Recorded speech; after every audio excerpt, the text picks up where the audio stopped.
Path of Exile, guys.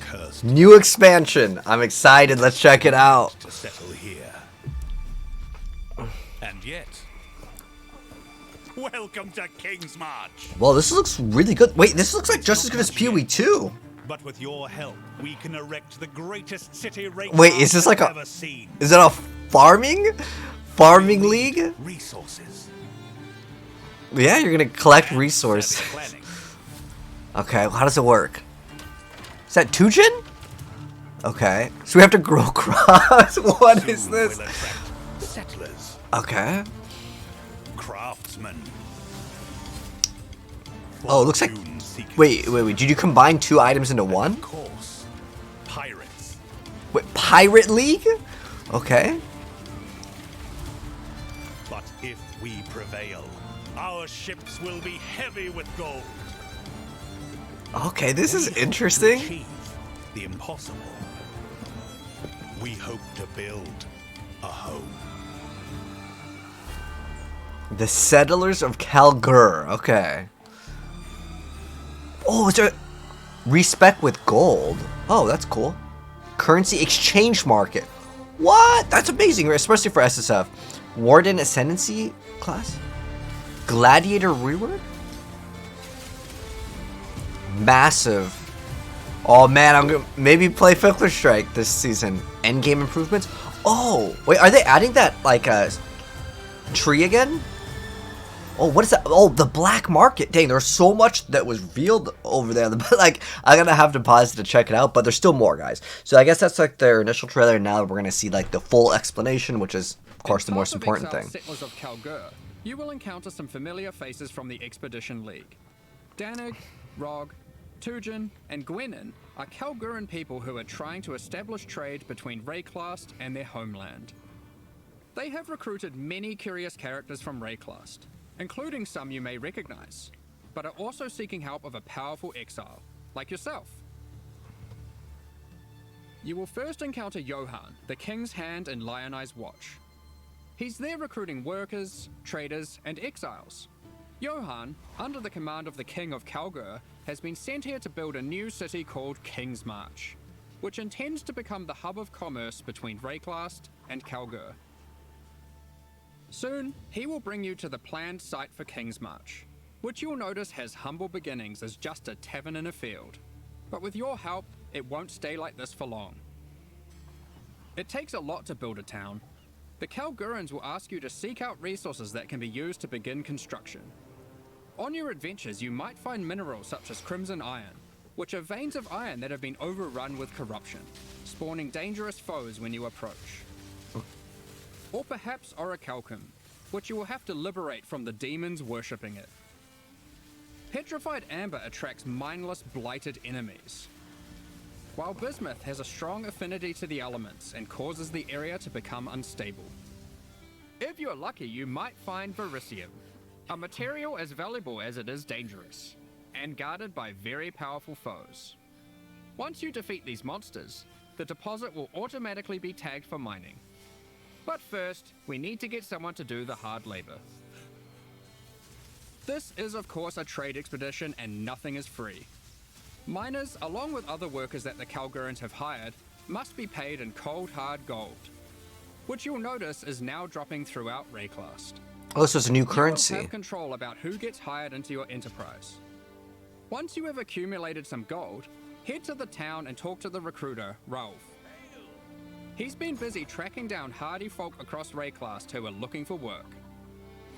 You'll notice each person has their specialties and a wage cost. It'll be up to you to hire and fire as you please. Over the course of the league, you'll be searching for your perfect employees for each job. Once you have them, you'll have to keep them paid, safe, and alive, which we'll get into later. Oh, what? Here we have a prospect who has a specialty in mining. We'll start with that so we can begin to retrieve some of those resources we were talking about earlier. Let's go find some more. So how often do you have to and put pay our them? miner Is to it use. each little trip that they take? Oh, we found a vein of. So it looks like you orichalcum. automatically collect gold. You don't have to It's pick it guarded up. by dangerous demons worshipping a strange shrine. The shrine buffs the demons, giving them power. But once you defeat them, you can seize that power for yourself. After that, we can tag the ore, and our mining specialists will get to work. Soon, we encounter a few more deposits, each with a different dangerous encounter. After you have tagged the mineral veins, your miners will get to work collecting resources in real time. They might take a while, but will continue whether you are logged in or not. The work can be sped up by hiring more or better miners, and by upgrading the mining station back in Kingsmarch to equip them with advanced pickaxes. Alright, some time has passed and our miners have been able to get the resources back to town. We've also managed to collect some more gold too. We can now upgrade the town and build new structures. There's plenty of options, we just need to decide where to start. I think we'll start with the tavern, the beating heart of Kingsmarch. It can be upgraded instantly to improve the recruiter's prospects. And you can find various important NPCs relaxing here. Next, we'll upgrade our mining station. You can upgrade this to improve the efficiency of your miners and allocate our newly hired workers to mining. You will eventually need a smelter, where you can send your ore to turn into more valuable bars. Then we have the disenchanter, where you can bring your magic, rare, or unique items to be added to a queue to be disenchanted over time. Disenchant? So what do you get out of The disenchanting items will them? be broken down into thaumaturgic dust, Okay. a new resource used for crafting and shipping. We'll get more into that later. Oh, I don't like And these of course, timers though. A town needs food. You could invest in farming. It was like 25 crops to minutes. grow and harvest. But don't worry, you won't be manually watering anything. Okay. As long as it's not like wait The 2 wonders of days. delegation. Like as long as nothing's over like an hour. With all these resources piling up, there will be excess that we can spend. Okay, it's 20 Let's minutes talk by about the way. rewards That's and the settlers of timer. Kalguur. I don't 20 minutes is like Eventually, you okay. can build a harbour and establish shipping routes between a number of different Kalguuran and Karui ports for trade. You'll be able to pile your acquired resources onto these ships and send them to a port of your choosing, where your traders will haggle for the best deals. Each port will return specific rewards based on what you send them. They accept all types of resources, but will have a preferred type that they'll currently pay more for. Okay. And you'll want to get onto this, because eventually you could be bringing in shipments like this. Okay, hold on. Oh. This, I see some chaos orbs, okay. Wait, you can take all? or What- even what? this. Let me see like a headhunter or something. Well, there's 3 divines, but the Today, fact that we're going to trade with Kalguur. Okay. So do I get to just pick You'll notice that everything? as we send more resources, this risk meter creeps up. Oh. Much like the dangers on the shores of Wrecklast, there are dangers out. Wait, there's a chance you just lose everything? Pirates, environmental hazards. You'll want to try Can we to keep fight them shipments off? safe. That's kind of interesting. You can do this by hiring workers that specialize in shipping. The more of them you add to the ship, the less risk there will be. Like Dude, this imagine one, losing like who's famous for fending off even the most dangerous of pirates. multiple Now, let's really get that solid shipment going, uniques. and we'll But I guess you continue don't get to exploring see it Wrecklast until while we after, wait for right? its return. This is the first Path of Exile League that experiments with true real-time mechanics. Yeah, I guess like you Send out throw it in and shipments, then play for a little have bit. lunch, and come back to your rewards. Many Okay. mechanics in the league work this way, so you'll always have some ongoing project or outcome to look forward to. When your shipment has returned, or met its demise, you'll get notified, and at your leisure you can return to the town to collect your rewards. Okay, so Our shipment returns yeah, you safely, has to return to so be able to let's go check see out what the we got. rewards. So you'll never know what you missed out They've on. sent us a unique item alongside our rewards, perhaps hoping to secure us as a loyal customer for the future. So I don't know why would you never take the all? Kalguurans are big on their technology. Do you lose out on They've anything? hired Isla, a familiar face from the Heist League. She is an engineer who the Kalguurans have employed for a very exciting purpose. You're not the only one who understands how profitable running maps can be. Once at endgame, Isla can help you build a series of Kalguuran modified map devices. You can then put a queue of maps into them. If you've hired a few skilled Atlas runners, they will put themselves to work running those maps for you one after another. What? More game. Autoplay? Once What? again, you'll be notified when the rewards are ready to be collected. Wait. You can put lots of maps in the queue, so don't feel obliged to go back there all the time. What? Wait, this is like very, very Careful, interesting. Okay. The difficulty of the map impacts the risk of your workers perishing. Oh, they can permanently die. Oh, that's... Try to pick your best workers. Wait, so you could have Perhaps just one hero. 3 different areas of like Because of the difficulty them running maps? Sometimes it's better to just run it yourself. You'll see there are many benefits to having a whole ass town at your Do fingertips. you get all the rewards the map would normally drop? Like, that's Talk about crazy. crafting services. You should definitely consider building a runesmithing table. This is operated by Danig himself, using powerful Kalguur and blacksmithing arts. He can engrave runic magic onto your weapons using runes. There are many rune types and combinations to choose from, and you can unlock new crafts. Did they hear that like Diablo players wanted runes? We got rune words now? Our design intention here is to take powerful effects you would usually only find on unique items, Oh, okay. like this modifier, which you might recognize from Doomfletcher's prison. Danig can apply it to your two-hand maces. Oh, as an implicit? There are over 100 different special. Oh, crafting okay. options, This ranging is from awesome. Very easily applied to very difficult. Almost reminds me of the Kanai's Cube in Diablo 3. That's really awesome, man.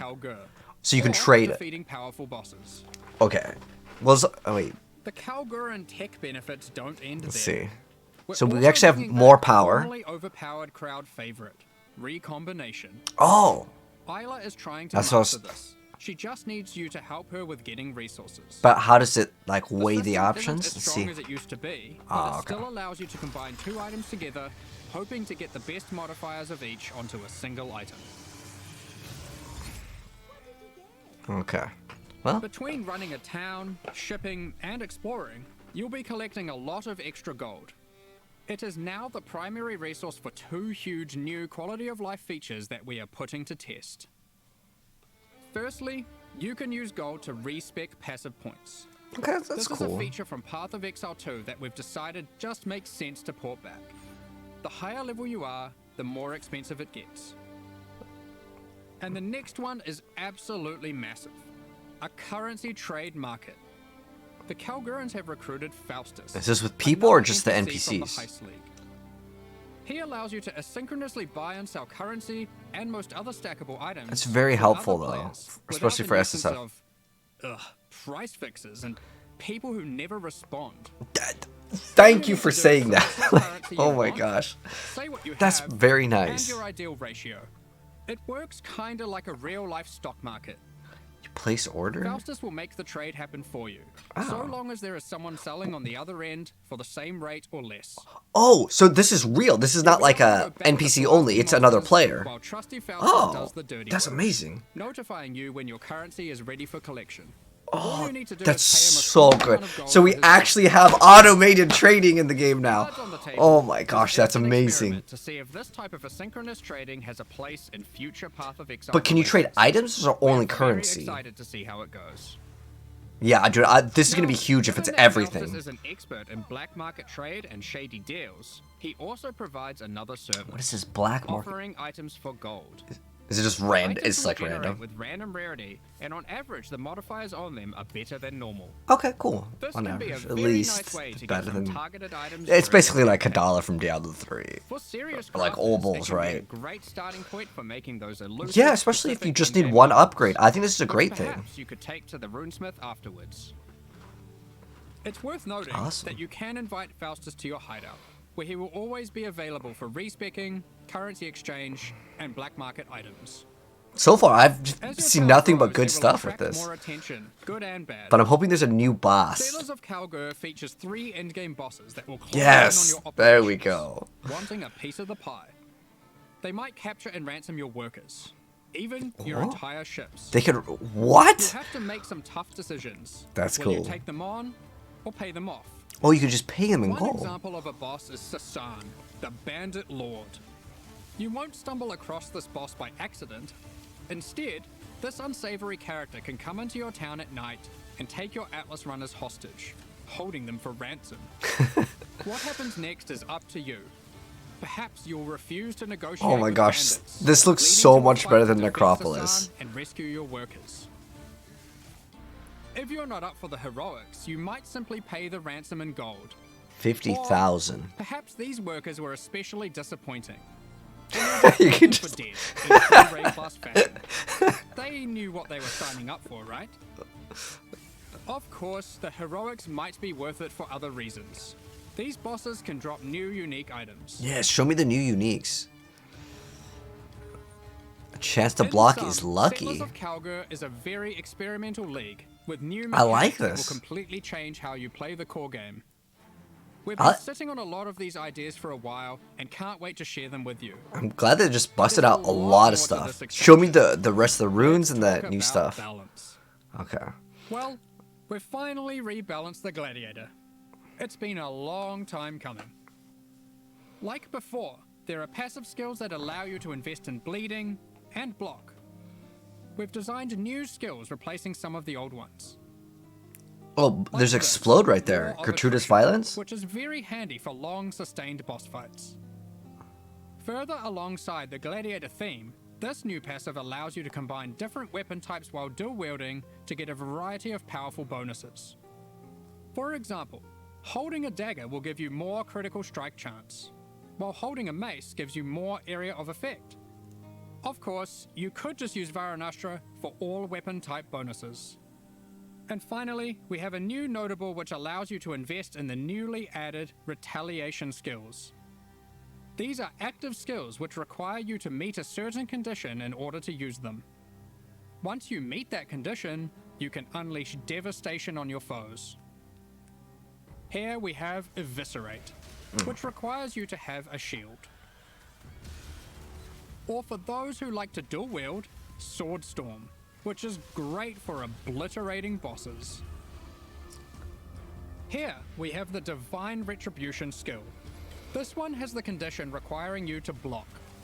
You can then unleash a devastating spell, causing lightning bolts to strike the ground in an X shape around your target location, doing huge amounts of damage. And of course, in true Path of Exile fashion, there are many avenues to invest in these mechanics further on the passive tree and a new support gem. You are able to increase the leeway duration after meeting the condition, reduce the cooldowns, or just increase their damage. The world's your oyster. The Gladiator wasn't the only ascendancy class we've changed. As we develop Path of Exile systems, we often find ourselves reusing mechanics, increasing their depth, and allowing more avenues to invest into them. As such, the Raider Ascendancy class found itself lacking, with many of its passives commonly available elsewhere. We want our Ascendancy classes to always feel like they're pushing the boundaries, allowing you to change your character in ways that are meaningful and ideally unique. As a result, we've straight up removed the Raider. Oh, what? And we've added a new class in its place, the Warden. This class is largely inspired by its predecessor from the Affliction League, with a few changes. The Warden now focuses on elemental attacks, changing the behavior of shock, enhancing freeze, and replacing ignite with scorch. There's also a skill that allows you to go ballistic with your elemental damage, periodically.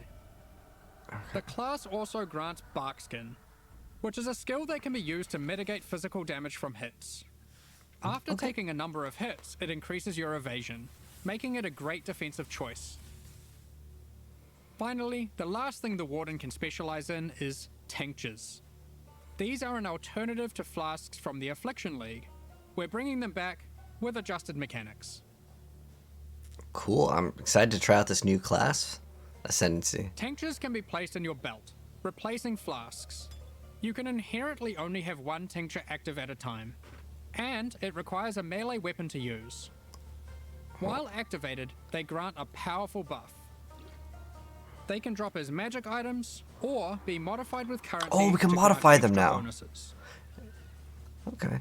Now, I think there's one that said you could use Here it is with a a prismatic like a range tincture. attack, This one increases elemental damage by 100% while active. but it's You'll only notice for it has melee two by default. extra effects. One is that it applies mana burn every second. Mana burn is a debuff that builds up while tinctures are active that causes you to lose mana, losing more mana for each stack. Tinctures also have a cooldown, so once you have disabled one, no other tincture can be enabled for a time. These changes make tincture use a more active and interesting choice than it was in Affliction. Both mana burn and the cooldown can be modified through modifiers on the tinctures or on the passive skill tree. Players will want to maximize their tincture uptime for sure. Here we have a couple other tinctures. The Poisonberry tincture is excellent for poison builds. The Rosethorn tincture is the choice for those wanting to deal critical strikes. You might be wondering, with the removal of the Raider, where has the Frenzy Charge investment gone? We've added a Frenzy Charge passive skill to the Deadeye, replacing the Rupture passive skill. On top of Ascendancy classes, we have revisited a number of core mechanics. This time taking pains to ensure easy access through the passive tree, skill gems, and simple items. We don't want all the powerful mechanics to be hidden behind layers of complexity. Let's just rapid fire through the key points. If you want more detail later, you can read the patch notes, which will be dropped after the livestream. Be sure to let us know what you think. There's a lot of changes, so be prepared for a bit of a shock to the system. I expect it will take several days for the dust to settle on this one. Okay, I hope there's no nerf to lightning arrow, because that's what I plan to We've play. made some drastic alterations to melee skills. Let me just rip this Or band-aid off. Or Flicker Strike. Melee totem skill gems have been removed. Whoa, that's huge. We're trying to adopt a philosophy with melee going forward that, unlike other builds, it will be far less oriented around set and forget gameplay. You will deal the damage yourself, and you should be rewarded for doing so. Cool, I like that philosophy. To compensate, we have buffed the damage on almost every single melee skill. Okay, As we need the to see majority Flicker of this Strike. damage growth comes from gem levels. We have also made them cost more mana as they level, but it's nothing like the mana costs on spells. Okay. Here are some examples of the damage and costs before and after.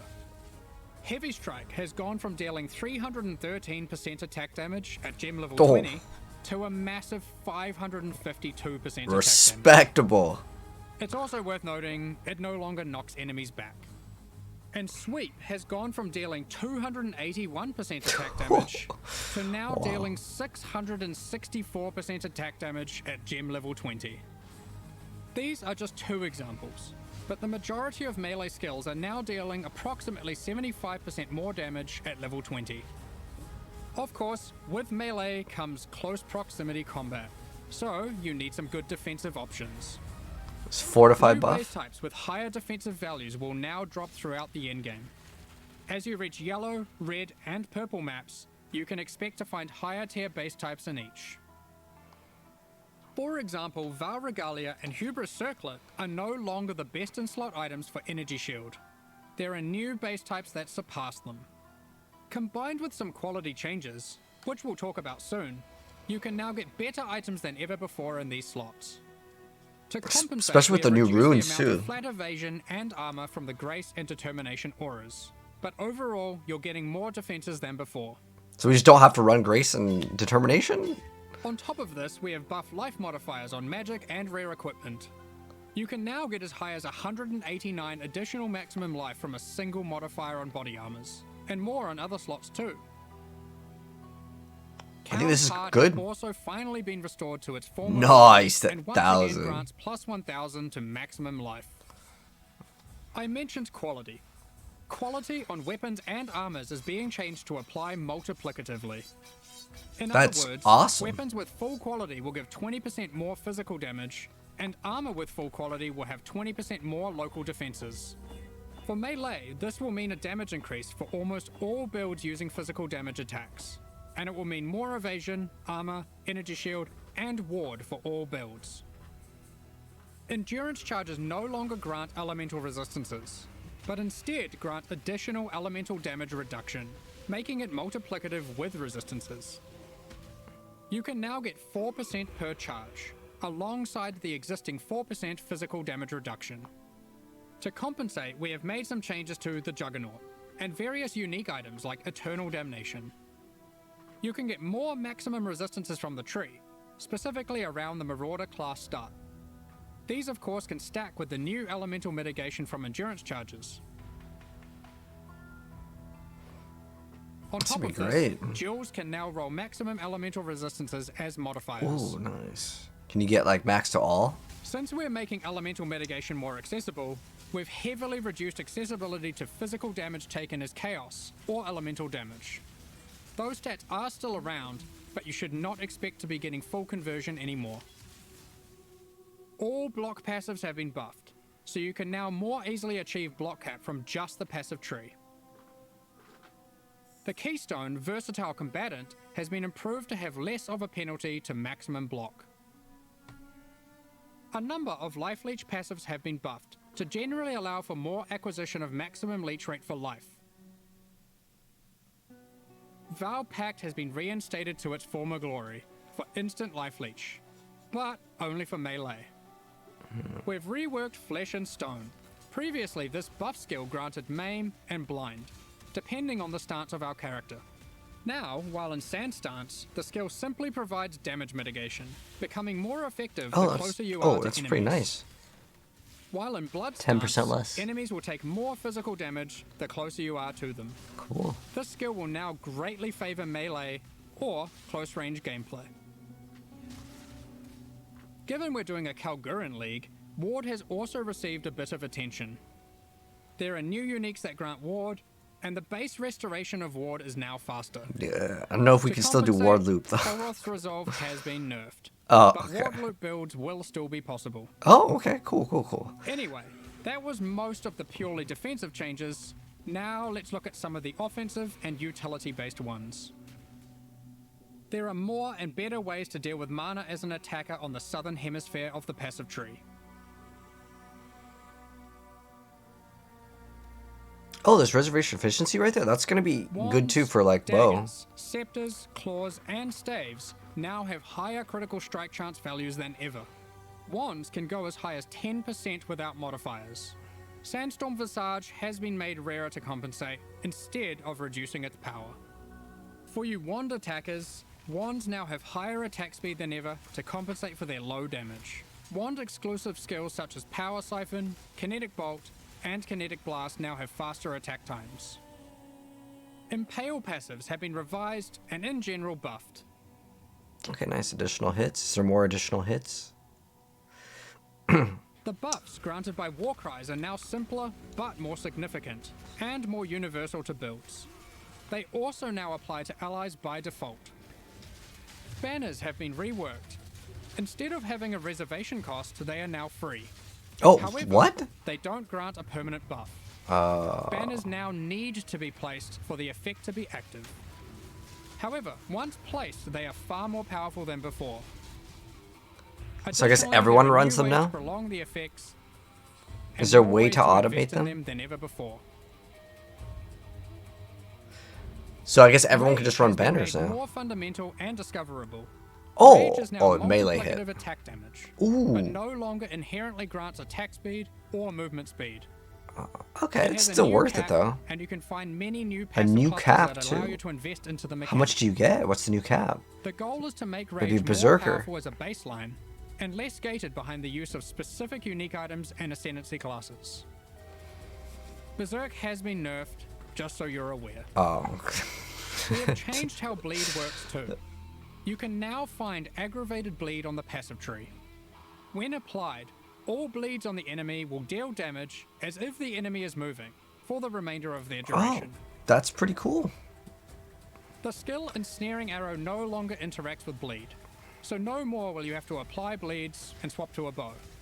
You can now achieve the same result using aggravated bleed passives without the annoyance. Rupture from the Deadeye has been turned into a support gem.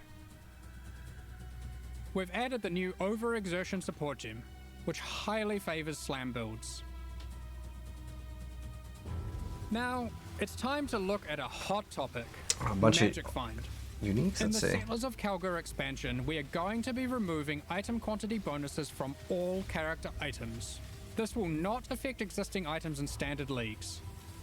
Magic Find is intended to be another access on your gear you can scale once you have achieved the power you want. With item quantity being only available on unique items, this meant if you wanted to get the most out of it, you had to be playing a very specific build. We still want people to be able to invest into Magic Find, but now only through item rarity. This can be obtained on a number of rare item slots and by a much larger number of builds. What about Ventor's Gamble, you might ask? Here it is now. This is one of the biggest balance patches we've ever done. I can't promise that existing builds will all be safe. Even we aren't able to predict all the outcomes here, nor have we even gone into every single change, just the major ones. I don't know, man. Balance is hard. But the sheer number of new, viable options is exciting. Yeah, those routes seem melee. really good. Like, I want to see more of Determined those. to drag the game in a better direction. Be sure to read the patch notes after this. It's going to be a ruckus. In 3.24, we overhauled the in-game experience by introducing a new tier of maps and reworking scarabs. We want to continue to improve these systems and introduce more exciting in-game content every league. 3.25 is no exception. Let's check out the myriad of changes coming in Settlers of Because Kalguur. with the maps, like, I got a headhunter for, like, I think it was 9 We are defines. changing many Like in scarabs. Necropolis. We won't go into too much detail here to avoid getting This lost is going to in be the super weeds, easy to get but attain, here's a like, few those new tier ones. 1s again. Be sure to check out the patch notes after this for more detail. I wanted to make sure they didn't change anything on Lightning Strike. Otherwise, I might Also actually go with added an that. Or additional Lightning map Arrow. device slot, which will be unlocked upon completing your first 10-way Maven encounter. This simply allows for more combinations of scarabs and maps, resulting in more difficulty and more rewards. This is on top of the existing additional slot that can be unlocked by completing your first tier 17 map. There are now 6 map device slots in total. Oh, dang, dude, the upgrades. You might have seen our teaser, where we revealed we'll be adding new special encounters to the endgame. One such encounter is the Nameless Seer, lurking in tier 16 and 17 maps. This NPC will give you a selection of unique items, and you can pick one for free.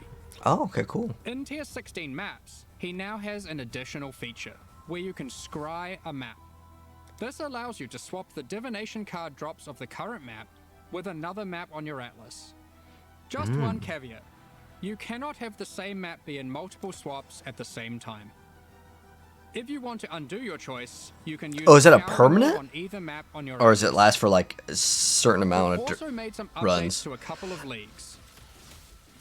Blight has been updated with some Atlas passive skill changes,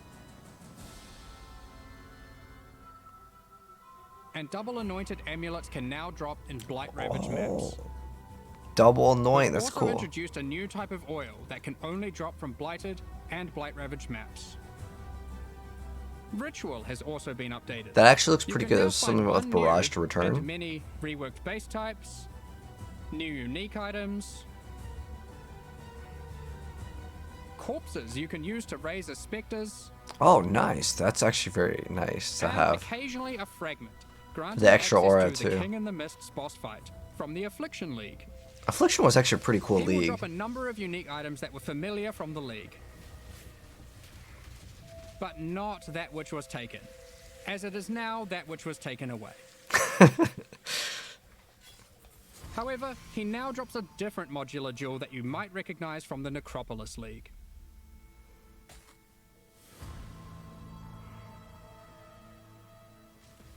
In Tier 16 and Tier 17 maps, you can now encounter the Wildwood, also from the Oh, Affliction cool. League. In case you missed it, the Wildwood is a mysterious forest fraught with danger. In the darkness, you will find magical wisps yearning for freedom. Upon releasing them, they will empower the monsters in your map, promising more danger but more rewards. Okay, that's cool. I think people like You that. may also So. find random sentinels on the ground near the start of your maps. Dang, they're adding so much in this league. They work Big in a similar league. way to before. They aren't items, but you can click on them and then they can be activated in that area at any time of your choosing. So it juices up the Upon monsters. activation, they will buff monsters around yeah, you, okay. Then you increasing get better their rewards. difficulty and rewards. Okay. And here's one for those who like to live dangerously. You may occasionally find a reflective mist from the Kalandra League. It has two outcomes. It could drop a jewelry item with randomly enhanced or inverted modifier values. Oh, that's cool. I really like that It for can give a reflecting mist item that negative lightning can be used res. on an existing piece of jewelry to perform the same action at Oh. a time of your choosing. Oh, and Good luck. can you trade these though? So if you can There's trade many other those, that's small awesome. changes to League content.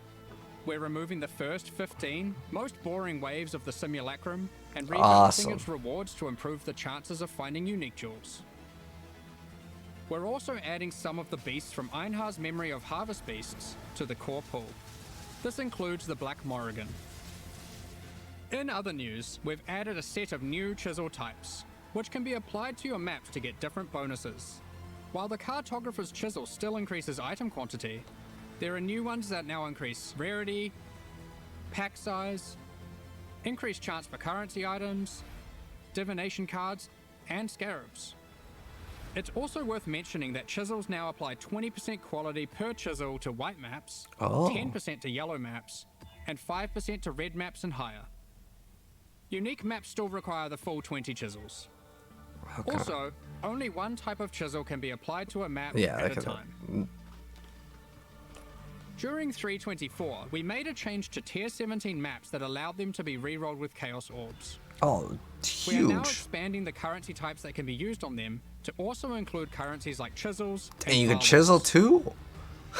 Ultimately, the only restriction Tier 17 maps now have is that explicit modifiers cannot be removed from them. We have also revised the difficulty of these maps, as they didn't quite hit the mark. The monsters in them now have substantially less life, Good, and deal okay. less damage. Yeah, some of these Tier maps, 17 for most maps people, now you weren't better fit running into it. the progression between Pinnacle and Uber Pinnacle content. Lastly, we've adjusted the drop rate of Valdo's puzzle boxes. Previously, we were adapting its drop rate based on the possible outcomes selected by supporters. So many supporters really wanted Mage Bloods, so the box was hardly dropping. Thus, we have drastically increased the drop rate of the box, but reduced the Cool. probability of getting chase unique items from it, like Mage Blood. That's Overall, we have taken fine. care not to reduce the number of Mage Bloods total in the economy. We Okay. figured it was better to have more tickets for fun rather yeah. than barely No, see I any agree. boxes And get in a those week. more foils. We've been hard at work improving the Path of Exile experience on consoles. With native ports for the Xbox Series consoles already being released, and PS5 on the near horizon, the game now takes full advantage of the console hardware. So you can like move Loading all your times have buffs. been reduced even further, pop-in has been reduced, and textures won't start unloading in heavy scenes. I haven't seen the console interface, so Furthermore, it's weird to see the top overall left visual have the fidelity has the been HP. improved for all new generation consoles. That's Path still of good Exile though. now uses the highest available resolution textures and water effects. We've installed a new upscaling algorithm that improves the crispness of dynamic resolution, with an additional anti-aliasing pass on top of that. With these upgrades, we also support variable refresh rate TVs and monitors on PlayStation 5 and on all Xbox consoles. Oh, you can In the actually options, upscale. Players Wow. can now choose which aspect of visual fidelity they want to focus on: resolution, image quality, or target frame rate.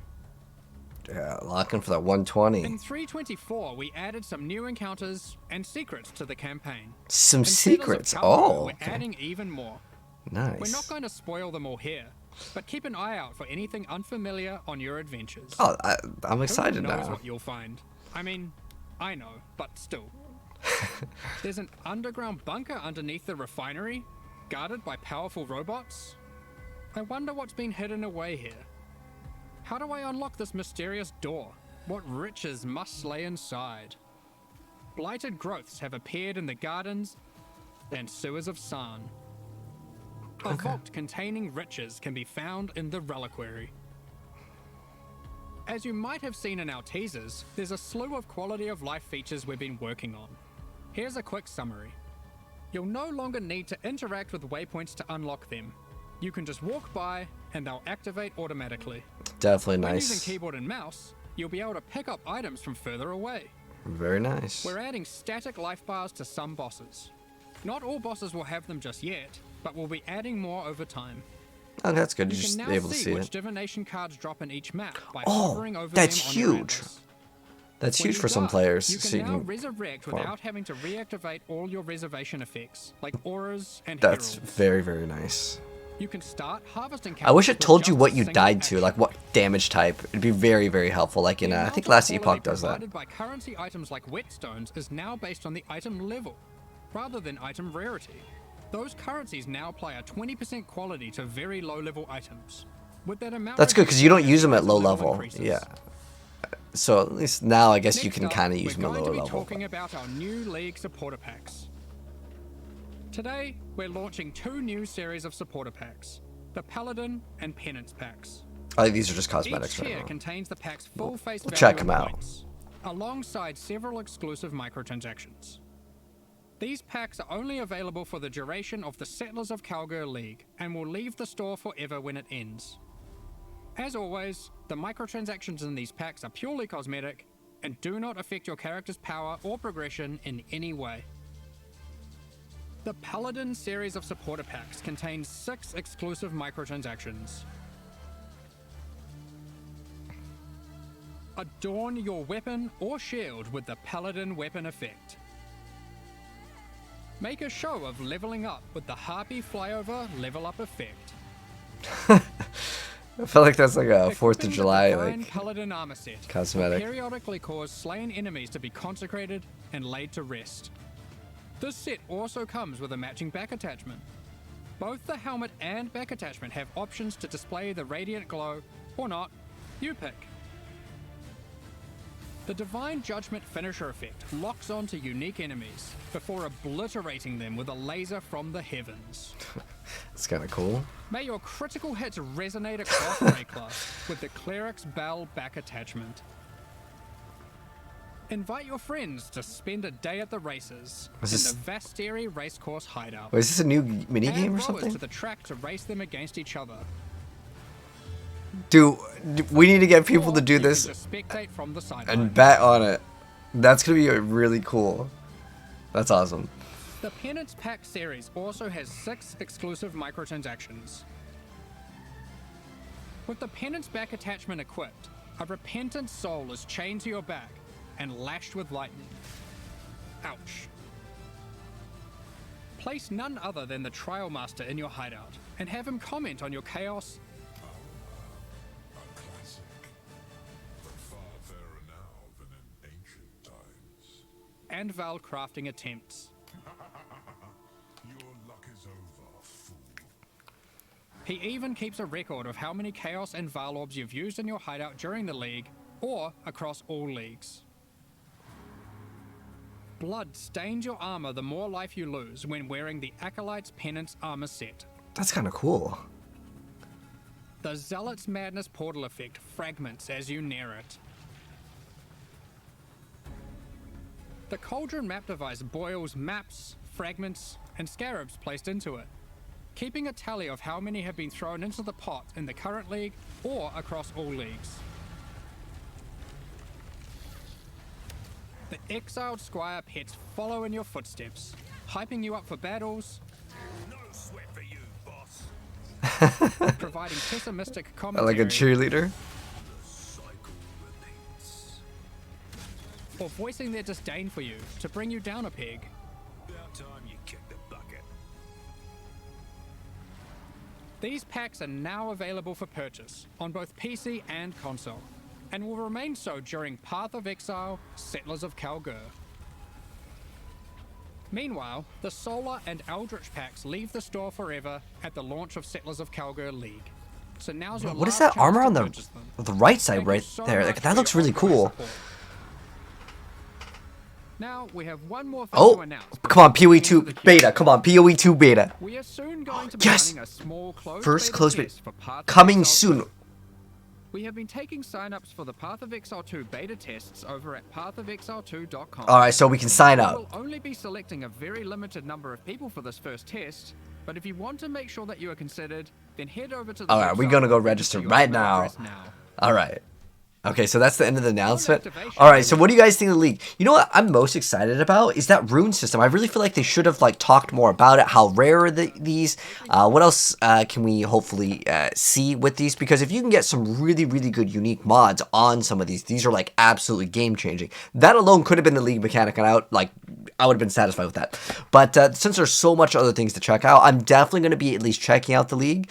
and I'm going to try out these newer bosses that can come in and like invade your town. I mean, it seems like there's a lot of content, because I'm going to be straight up with you guys. We didn't really play Necropolis that much. I got to endgame and then I was like, whatever. I don't care too much about the crafting, because you have to learn about all the weighted rolls. And honestly, it's so much time and investment into that, I didn't really care to get like some of the same items that I would be getting, right? It wasn't like a brand new thing, but I'm going to check out the uniques and stuff. But what do you guys plan to play? For me, I'm going to definitely look at Flicker Strike, because if it's getting like double the damage, well, they said 75% more damage, which is huge. So not only do we get that, which is basically like 2 extra gems, if we have extra defenses, and of course the new rune system, I'm really looking forward to at least trying that out. But I may start off my league starter with Lightning Arrow, with of course getting like the SNS Mark or Chant, and we're just going to teleport, because I don't really feel like there's anything that beats that in terms of speed and how cheap that is. Because if you want Flicker Strike to be good, I mean, it's not cheap, but we'll have to wait and see, is this going to be a rewarding league or not. But definitely very excited. But let me know your thoughts down below, and if there's anything that I missed out on that was really cool, let me know. Anyways, thanks for tuning in. I'll see you guys when it does come out, and if you guys want to see more, obviously subscribe when we're playing the new league for sure, and POE 2 obviously.